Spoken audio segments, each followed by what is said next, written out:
All right, we're on the other side of the lean-to here in Missouri, looking at, yes, that's a real like 1971 pop-up camper, but let's just say out back. Oh, you can't see it. That's an AAR Cuda. That's a 71 or 70 Cuda convertible, and there's a few others. So follow along and see what we got.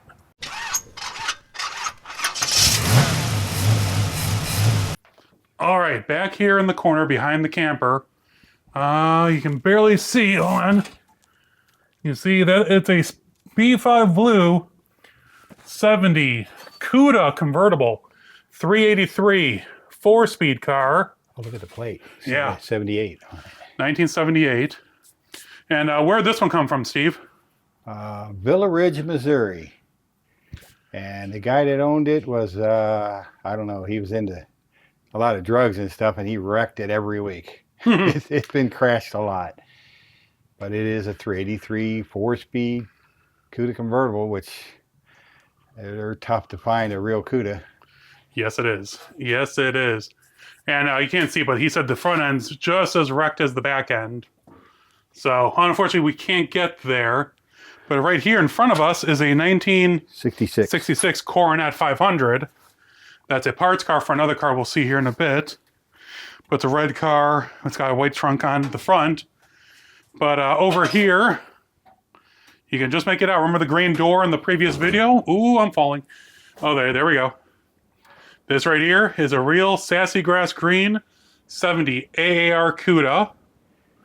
Came from Ron Slobe's. I'm sure people have seen it before. Yeah, there's pictures of this thing sitting at Ron Slobe's, and you can see the AAR hoods on top.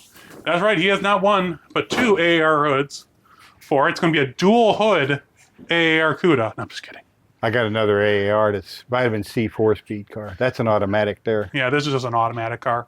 Just. We're not seeing the 4-speed car today. But this is buried in the back, and it's sitting, unfortunately, in front of a 1970 six-pack Cuda.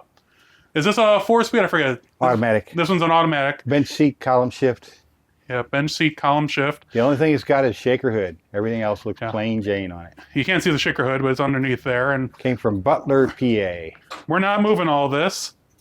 And also, this one is that weird cream color, right? The DY3, I think it says. Yeah.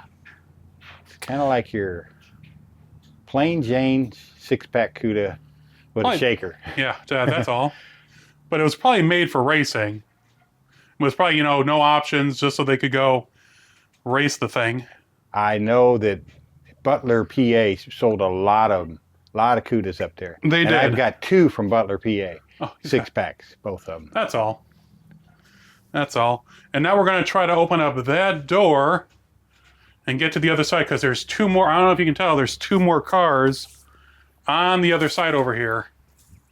Oh, there's pieces. And my friend Seth, who's been here before, he's the one that introduced me to Steve. Some more scrap I can get rid of. He has pictures of these cars when they were a little bit less buried that I'll add here at the end. That's a locking in there. Pretty cool.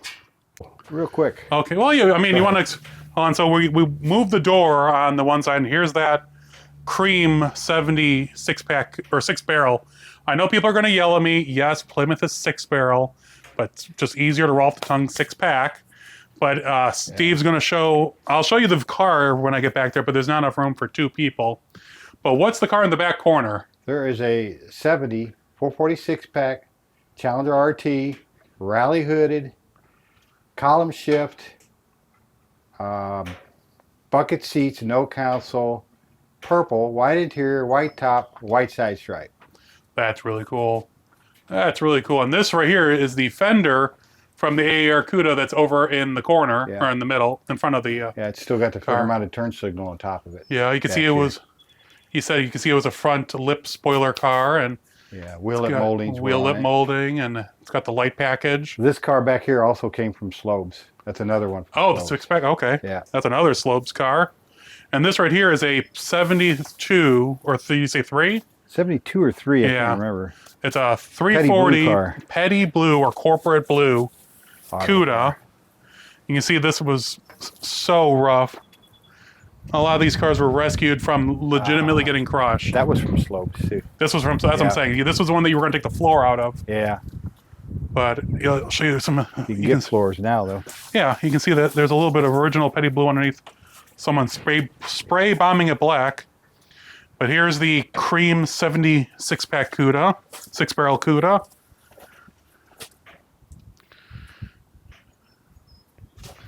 And then, that's not me. Ow. This is the 70 purple Challenger 6-pack car that was rescued out of Slobe's.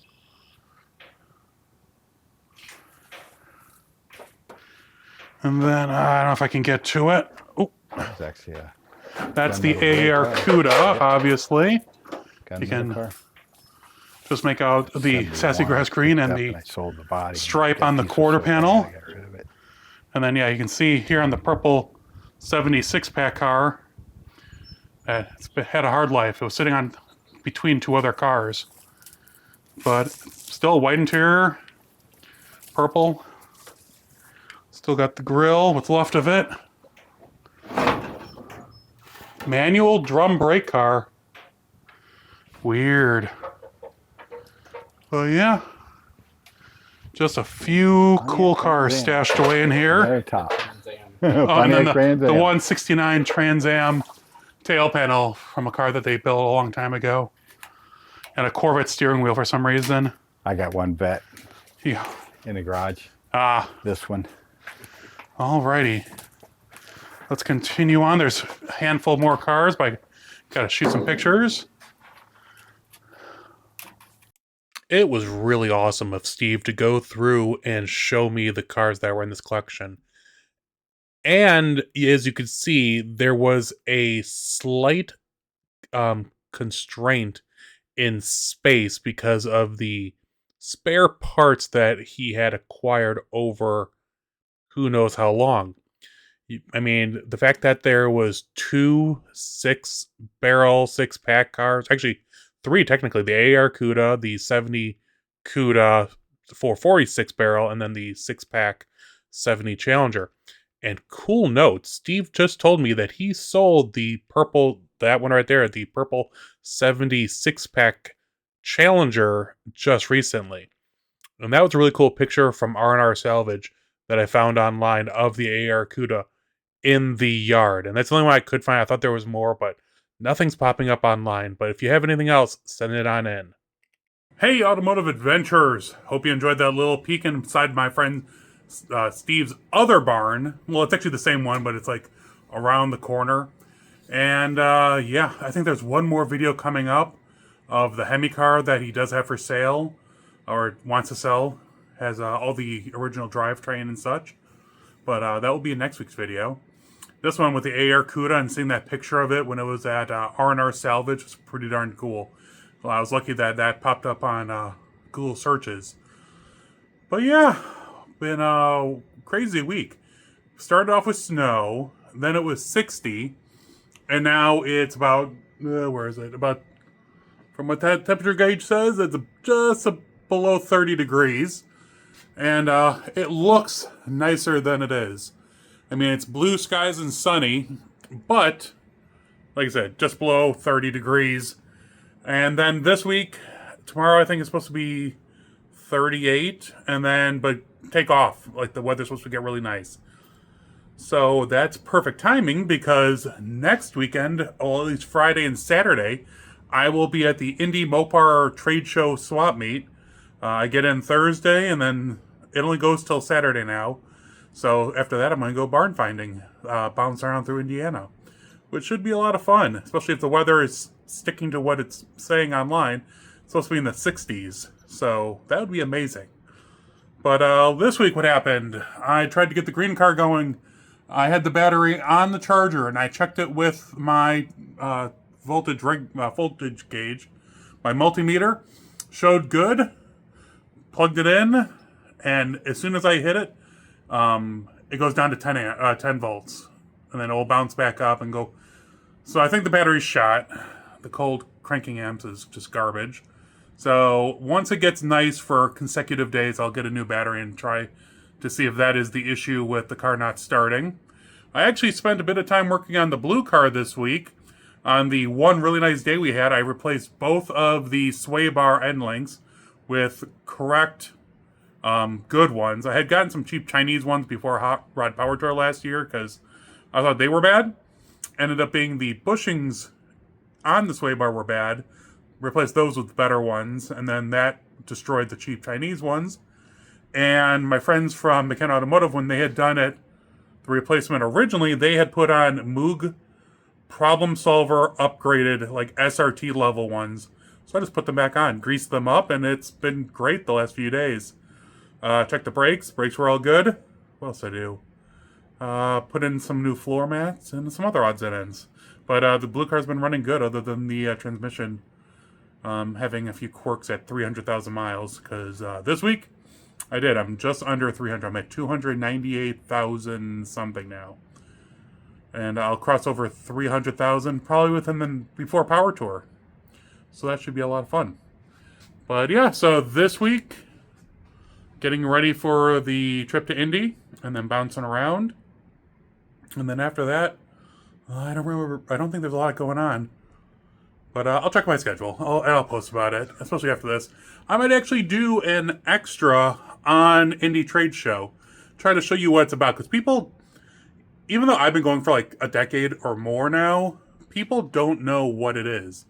And because they call it the Indie Mopar Trade Show, but it's really just a big swap meet. And it's huge. It's 2 big buildings, but people don't quite grasp what size it is because they're used to smaller Mopar swap meets. Like the Mopar CMC one, it's like half of a parts department of a Dodge dealership. The one out in Detroit, it's a big building, but there's like 2 of those in Indy. So I'll try to give you an idea, give you an overview of what's there, and we'll go from there. Well, you guys let me know what you think. Of course, I drop a new video every Monday, and of course, every day on my social media for the most part. All the contact information is below. If you have any comments or questions, let me know. I do check them regularly. And what else is going on? Share, like, and subscribe. That helps me out. But hopefully the next time I talk to you, it won't be below freezing. So you guys all stay safe. I'll see you all soon.